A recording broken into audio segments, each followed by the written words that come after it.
آج آپ کو ملواتے ہیں ایک نیک دل ایماندار اور لوگوں کی خدمت کرنے والے شخصیت کے جو اپنا کاروبار بھی کرتے ہیں اور نیک نیتی سے لوگوں کی خدمت بھی کرتے ہیں، جس سے اس کو بہت فائدہ ہوتا ہے۔ چینل سبسکرائب کرنا نہ بھولیے، چینل سبسکرائب کیجئے، لائک کیجئے، شیئر کیجئے۔ حافظ لکی مینگو جوس کے نام سے جوس بناتے ہیں اور میرے خیال میں پورے اسلام آباد سے یہ کم ریٹ پر دیتے ہیں، اور 3-4 سال سے میں ان کے پاس آ رہا ہوں۔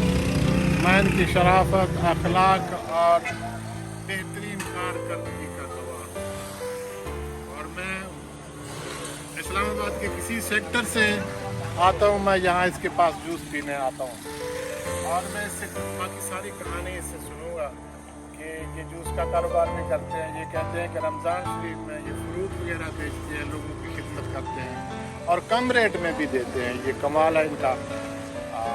حافظ منیر صاحب سے ہم ساری کہانی سنتے ہیں۔ یہ ہمارے سامنے ہیں، آپ کا نام۔ یہ کام کر رہا ہوں میں بچپن سے، گوری ٹاؤن 5B 12 نمبر گلی کے پاس ہی میری دکان ہے، جو کہ میں حافظ لکی ہوں۔ اور رمضان شریف میں بھی میں نے کیلا بیچا ہے جو 130 روپے درجن۔ اللہ تعالیٰ نے اس میں بھی مجھے رزق دیا۔ اللہ پاک کی ذات بڑی غفور الرحیم ہے۔ آپ مزدور کا فائدہ کریں، کم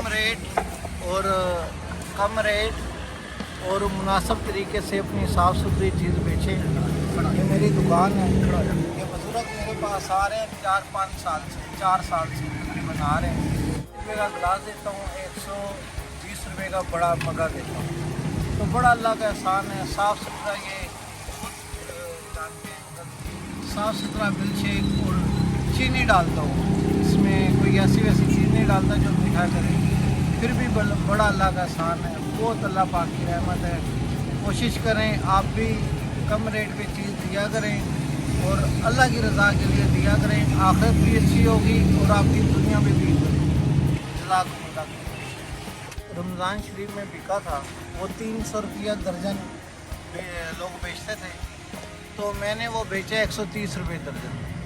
وہ اس لیے بیچا کہ مزدور کے دسترخوان جس کی 1200 روپیہ دہاڑ ہے، وہ بیچارہ 300 روپیہ درجن کیسے لے گا، یا 40 روپے کا سموسہ کیسے لے گا۔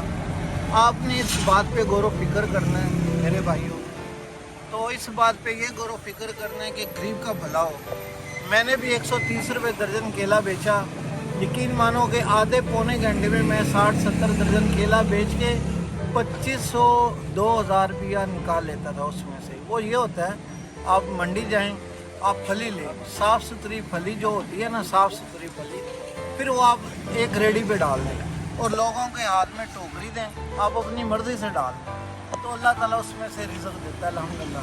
میں نے ایسے ہی کیا رمضان شریف میں، اس بار اللہ نے موقع دیا تو پورا فروٹ میں کم ریٹ پہ دوں گا انشاءاللہ تعالیٰ۔ بہت شکریہ۔ آپ کے پاس کتنے لوگ کام کرتے ہیں؟ یہ حافظ آپ کا نام کیسے مشہور ہوا، اور یہ نوجوان جو کام کرتے ہیں ان کو کیا سیلری دیتے ہیں، ان کو رہائش وغیرہ کا کیا کرتے ہیں؟ یہ میرے پاس میرا ایک بھانجا ہے اور میرا ایک کزن ہے، ان کو سیلری دیتا ہوں میں 20-20 ہزار۔ ایک اور بھی لڑکا رکھ لیتا ہوں جب کام تیز ہوتا ہے، تو اس میں یہ ہوتا ہے کہ اللہ تعالیٰ جب کام تیز ہوتا ہے، اللہ تعالیٰ اس میں سے پرافٹ بھی دیتا ہے، تو ان کی تنخواہیں بھی نکلتی ہیں، میرا خرچہ میں 25,000 دکان کا کرایہ بھی دیتا ہوں۔ بل بھی اس بار بہت آتے ہیں، لیکن اللہ تعالیٰ پورے کر دیتا ہے الحمدللہ۔ تو یہ داڑھی کا جو مقصد ہے، حافظ کیسے مشہور ہوا، میں نے حفظ نہیں کیا ہوا، تو یہ میں نے شروع سے داڑھی رکھی، سنت رسول رکھی، اللہ تعالیٰ نے مجھے اس کا یہ رزلٹ دیا، لوگ مجھے حافظ کہنے لگے۔ ہمارا بیسیکلی سن 92 سے برکو میں دکان ہے لکی مینگو جوس، تو سن 87 سے کٹاریاں مارکیٹ میں لکی مینگو جوس ہے، تو میرے چاچو ہیں وہ، میں ان کے پاس کام کرتا تھا، تو پھر میں نے داڑھی رکھی، لوگ مجھے حافظ کہنا شروع ہو گئے، پھر میں نے حافظ لکی مینگو جوس رکھ دیا، اللہ تعالیٰ نے عزت دی، لوگ مجھے بھی حافظ کہتے ہیں۔ بہت شکریہ۔